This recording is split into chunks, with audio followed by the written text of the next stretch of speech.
Welcome back. Goroka Town came to a standstill this morning as students from the University of Goroka fought over whether they should return to class. The students are supposed to be on their micro-teaching or practical teaching period. The incident started last Friday when the students gathered to deliberate when to start classes. Students from Anga have opposed returning to class, but the Eastern Highlands students, supported by the colleagues from Simbu, want to return to class. This resulted in a confrontation, resulting in students sustaining injuries on Friday.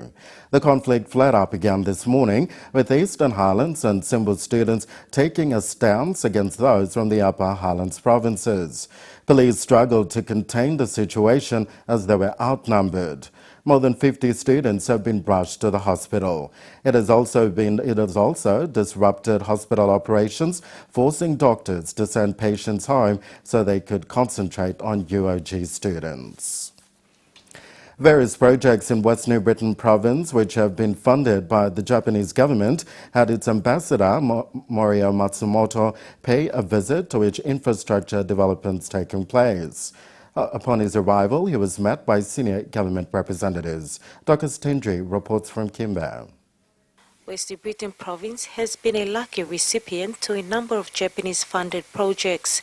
Japanese ambassador, His Excellency Morio Matsumoto, on his one-day visit to the province, was taken over to two of the oldest bridges along the New Britain Highway. The Aum and Kapira bridges, built in 1980s by a Japanese logging firm, is a threat to collapsing sooner or later. A grant close to 80 million kina has been given by the Japanese government to allow for the rebuilding of the two maximum resistant earthquake bridges. This is by far the largest grant that has been given to the country. Already Chodai PNG Limited had feasibility works completed, with the Japanese government recently giving approval. Tender will be put out next month to Japanese firms for the two-lane bridges, with its width increasing from 5.5 to 7.8 meters, with a walking path on both sides. The final contract signing was between JICA and Department of National Planning and Monitoring.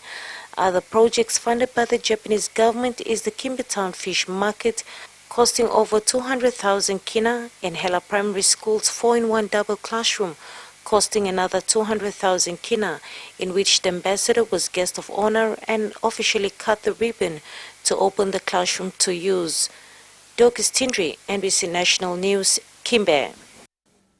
Overseas high-profile human rights lawyer Hamal Clooney is hoping to hold Islamic State before the International Criminal Court. She'll be representing women who have been kept as sex slaves by the militants.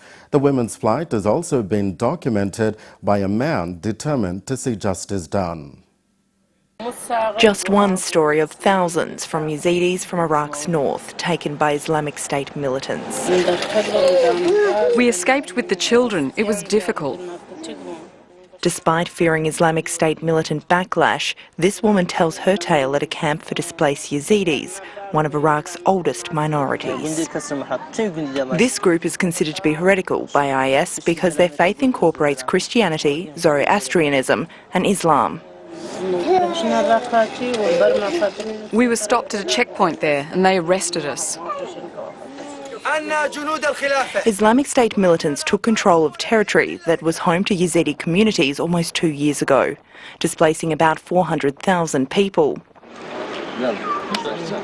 Now a Yazidi man and a couple of volunteers are collating their stories to ensure their history will be remembered. My focus is on the victims, documenting what happened to them and what they suffered from, because the effects of these incidents will last a long time. Many are still missing, presumed dead, indoctrinated or forced into a life of sex slaves.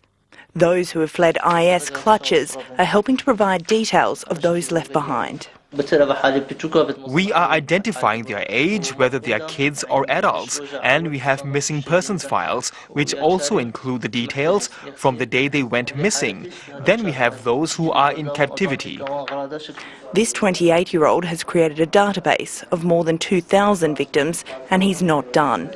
He hopes the information will one day prove to be enough evidence to convict those responsible.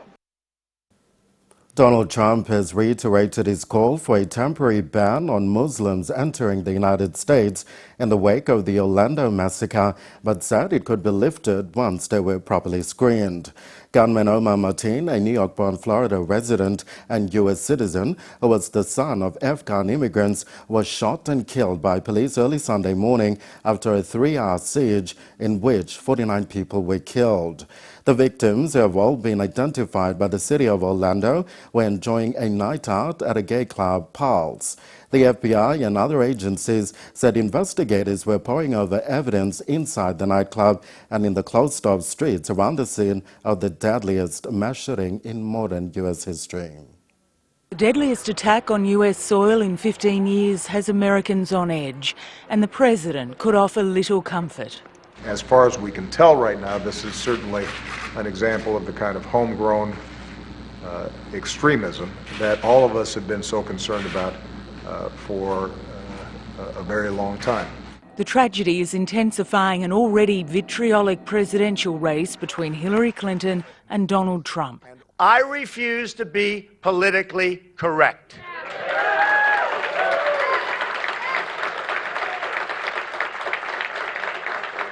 I want to do the right thing, I want to straighten things out, and I want to make America great again.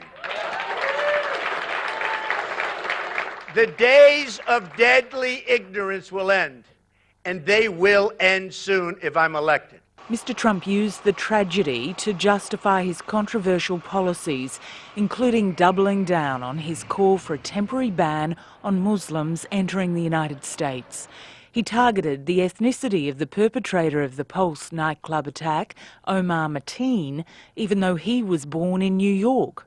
We cannot continue to allow thousands upon thousands of people to pour into our country, many of whom have the same thought process as this savage killer.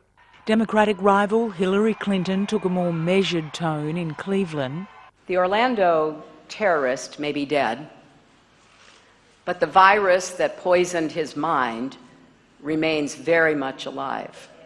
And we must attack it with clear eyes, steady hands, unwavering determination and pride in our country and our values. And while she didn't mention Mr. Trump directly, it was clear who she was talking about. Inflammatory, anti-Muslim rhetoric and threatening to ban the families and friends of Muslim Americans, as well as millions of Muslim business people and tourists from entering our country, hurts the vast majority of Muslims who love freedom and hate terror. She also made a renewed call for tougher gun laws. I believe weapons of war have no place on our streets. Long after the victims have been laid to rest, the politics around this attack will linger. And what's clear is that Donald Trump isn't planning to temper his words as this campaign heats up. Stay with us on NBC National News.